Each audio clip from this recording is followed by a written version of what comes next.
Hey everyone, welcome back to our Photoshop beginner series. In the last video, we explored the marquee tool. Today, we're diving into another super handy selection tool, the Lasso Tool. Let's get started.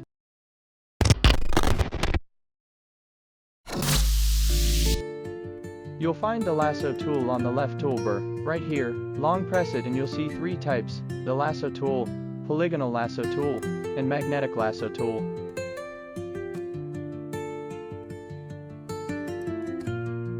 The regular lasso tool lets you draw a freehand shape to make a selection. It's great for rough cutouts or tracing irregular objects. Just click and drag around the area you want, and Photoshop will close the loop when you release. You can move the selection by simply dragging it, and press Ctrl+D for deselection. Next up, the Polygonal Lasso Tool. This one creates straight-edged selections, perfect for objects with sharp corners. Click to set points, and keep clicking around your object. Double-click or connect back to your first point to finish the selection.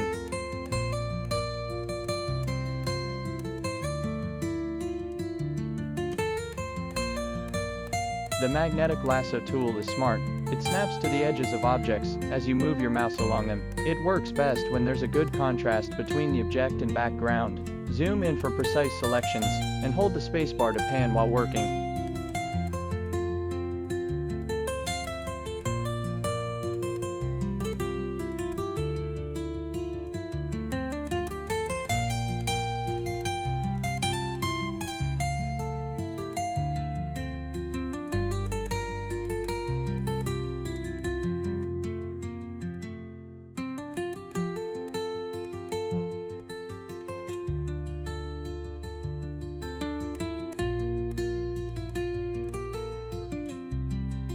For smoother cutouts, try feathering your selection a bit.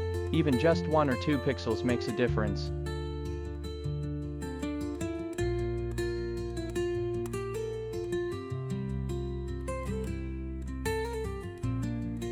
And that's a wrap on the Lasso Tool. Practice with all three types to see which fits your workflow best.